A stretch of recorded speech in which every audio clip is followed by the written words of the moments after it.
Bonjour à tous, Alexandre Blondeau avec vous. J'imagine que personne s'ennuie de citoyen. Moi, en tout cas, je m'en ennuie pas ben. Ça fait 3 ans là, qu'on vit dans une nouvelle dimension. Là, j'ai eu le temps de prendre un certain recul depuis un certain temps. J'avais pas pensé faire d'autres vidéos, honnêtement. Plus prendre soin de moi, c'était vraiment la première chose à faire. Fait que j'ai comme oublié ça complètement. Là. J'ai cette faculté-là, moi, de passer à autre chose dans ma vie. Mais il y a un sujet qui est devenu tellement évident pour moi depuis un certain temps, mais là, j'arrive à vraiment attacher cette prise de conscience-là avec tout le reste de ce qui se passe en ce moment. Là. Puis le pourquoi que j'en fais une vidéo aujourd'hui, c'est que dans le passé, je pense que je peux dire guidé, c'est peut-être prétentieux un peu, mais du temps que j'avais Mandragore, particulièrement là, entre 2016 et 2018, là, environ 2015-2018, j'ai eu un discours très incisif sur le couple, l'amour, l'amitié, la sexualité. Je vais parler de ce sujet-là. Je vais essayer de faire ça le plus court possible parce que je sais qu'on n'a pas... il faut pas prendre des heures sur ces machines-là. Là. C'est obligatoire. Là. On n'a pas le choix d'avoir ces machines-là, mais moi, je vous encourage à faire n'importe quoi d'autre que d'être sur ces machines-là. Là. Lire, aller dehors, s'occuper de ses enfants. Il y a tellement d'autres choses à faire que de checker ces machines-là. Mais parfois, pour s'inspirer, pour essayer de comprendre qu'est-ce qui se passe dans notre propre vie, ça peut être intéressant d'aller voir des gens qui sont inspirants. C'est pas que je pense que je suis inspirant, mais c'est que si j'en ai inspiré autrefois avec le discours que j'avais, aujourd'hui, c'est nécessaire que je le corrige, je crois. Là. Ça fait partie de mon devoir. Donc, en premier lieu, pour ceux que ça intéresse, là, personnellement, j'ai passé à travers l'enfer. J'étais allé au Saguenay, j'ai vu bien des affaires là-bas, j'ai senti bien des affaires là-bas, je vais vous en parler un peu. Ça n'a pas tant fonctionné, c'est pas que c'était pas... en fait, c'est pas ma place, c'était pas là que j'avais à être. Puis là, j'ai été un temps là, où est-ce que presque tout l'hiver, là, j'ai grosso modo rien fait à part m'entraîner, méditer, puis prendre soin de moi, prendre soin de le plus possible des gens que j'aime. Là. Et puis, l'hiver a fini par finir. Là, je me suis fait offrir un travail là, assez intéressant là, que j'avais commencé au début du mois de juin en Abitibi. Je suis instructeur là-bas pour une équipe d'aménagement forestier. Là.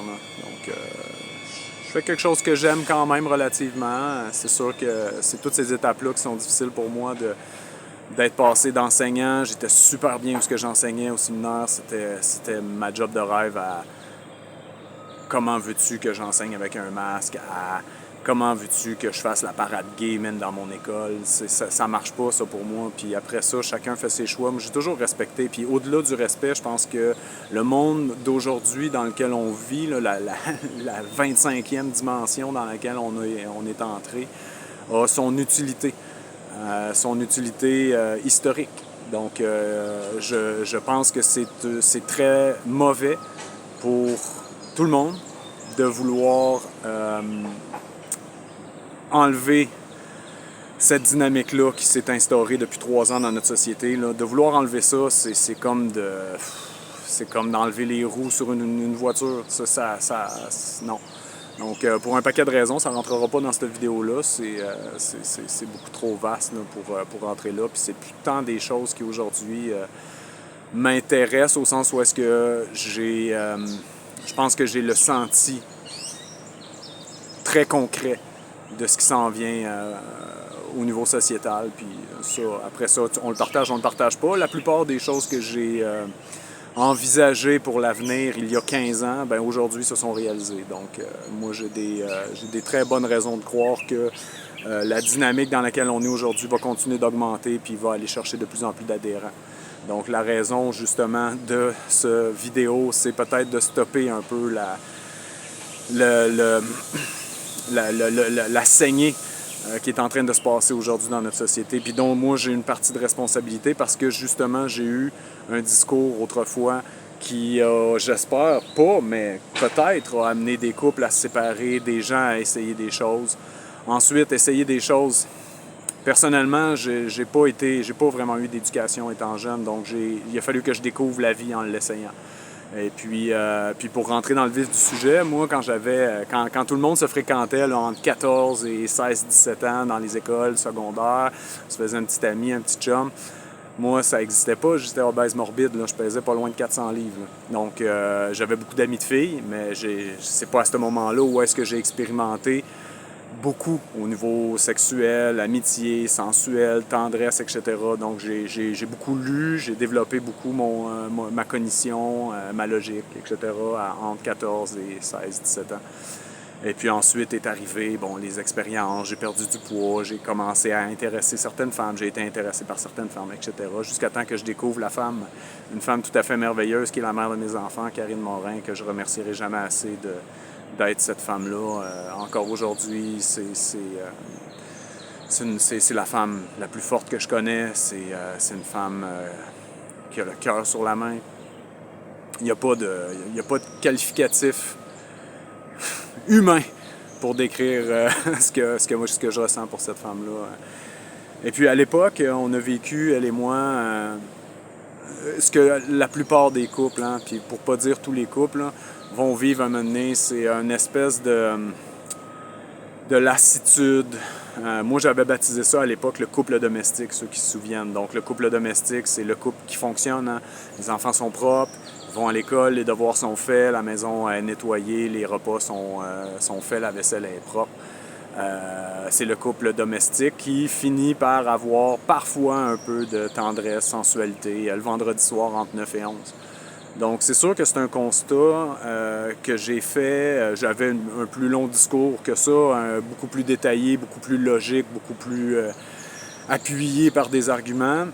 Mais je ne veux pas rentrer là-dedans parce qu'aujourd'hui, ce que je vous présente, c'est carrément l'inverse. Donc, c'est ça que j'ai à dire aujourd'hui. Puis, je vais prendre 3 minutes encore de votre temps pour 3 minutes et des poussières pour vous expliquer mon expérience par rapport à ça. J'ai connu, je pense, l'amour libre, ce que les gens appellent l'amour libre. J'ai fréquenté plusieurs femmes au même moment. J'ai toujours voulu quand même, tu sais, ensuite il y a le... allez cacher vos enfants, là, mais il y a le fuckboy hein, qui a jamais été ma direction. Moi, j'ai toujours eu des relations avec des femmes que j'aimais énormément. Avec qui j'avais déjà une relation de richesse bien avant qu'on tombe dans la sensualité, la sexualité, tout ça.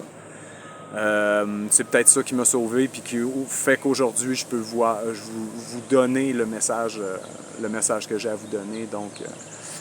Donc mon expérience qui résulte de ça, c'est que c'est toujours, puis j'en ai vu là, partout dans le pays, là, c'est toujours des dominés puis des dominants dans les histoires d'amour libre. Là. Faites bien, appelez ça comme vous voudrez, là, les troupes, les threesomes, les foursome, appelle ça comme tu veux. Là.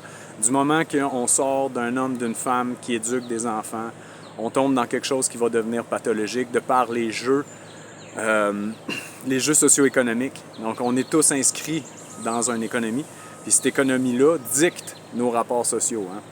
Donc, à partir de ce moment-là, quand on se rencontre essentiellement pour de la sexualité, tout de suite, il n'y a même pas de « OK, je suis riche, mais tu as une expérience que j'ai pas » ou des choses comme ça. C'est tout de suite, il y a un placement socio-économique qui se fait dans ces dynamiques-là de couple ouvert. Et puis, il y a toujours des ogres et des Hansel et Gretel. Tout le temps. J'ai jamais vu une situation où est-ce que c'est pas arrivé. Puis, c'est là que le mensonge est facile à faire parce que quand on a par exemple, là, c'est la grande mode, là, les licornes là, qui viennent se mettre à l'intérieur d'un couple, là, mais nécessairement l'objectif inconscient ou conscient, mais caché de cette femme-là, c'est de prendre la place de la femme qui est avec l'homme.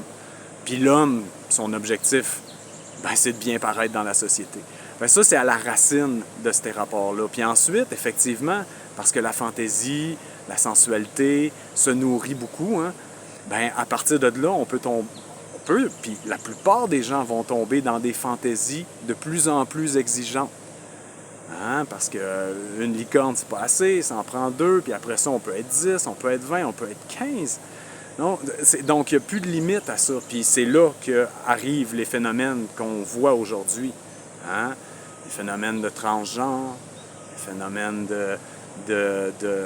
comment je pourrais dire, de publication, de publicité à outrance de l'homosexualité sous toutes ses formes possibles et imaginables, au point où est-ce que les homosexuels que je connais ne se reconnaissent absolument plus dans les présentations qui ont été faites dans les écoles au Québec cette année. Donc, ils veulent juste vivre une vie de sensualité avec une personne du même sexe, c'est tout. Ils veulent pas commencer à faire la promotion de tout ça. Donc, quand on voit ça, tranquillement pas vite, puis on voit les articles de journaux qui suivent les uns après les autres, telle femme est donc accomplie depuis qu'elle a ouvert son couple, etc., ça va donc bien. C'est toujours la surface. C'est toujours la surface. La réalité s'inscrit toujours en négatif des apparences. Il a fallu que j'aille gratter les apparences pour me rendre compte qu'aujourd'hui, un homme, une femme, pour le reste de ta vie. On n'est pas avec une femme ou une femme n'est pas avec un homme pour se faire plaisir. C'est ça que j'ai découvert. On est avec un homme ou on est avec une femme pour la faire grandir, pour faire grandir les enfants qui vont résulter de ça. C'est la seule utilité de la relation de couple. Ensuite, il y a tout, hein, il y a la sexualité qui peut être super hot. Ensuite, il y a toute la matérialité du monde, hein, qui peut être super bien. Mais à n'importe quel moment, il faut être prêt à laisser aller ces matérialités-là. Puis qu'au final, on se retrouve avec qui? Avec ceux qu'on aime, puis avec nous-mêmes. Et Dieu. J'ai toujours été croyant, aujourd'hui plus que jamais. Je vous le dis, j'ai lu beaucoup d'écrits sacrés. J'ai encore beaucoup de doutes parce que les traductions, etc. Mais il y a un fondement sur lequel je reviens, puis j'y étais avant, mais j'y reviens aujourd'hui, donc c'est encore plus vrai quand je vous le transmets. Un homme, une femme, des enfants. Du moment qu'on s'éloigne de ça, je vous le garantis, man. Je vous le garantis, peu importe, dominé ou dominant, tu te négocies de la merde. Tu te négocies des choses qui sont pas bonnes. Pour personne. Pour personne. Puis ceux qui souffrent le plus là-dedans, c'est qui? Toujours les plus faibles. Les enfants. Prenez soin de vos enfants. Bonne journée.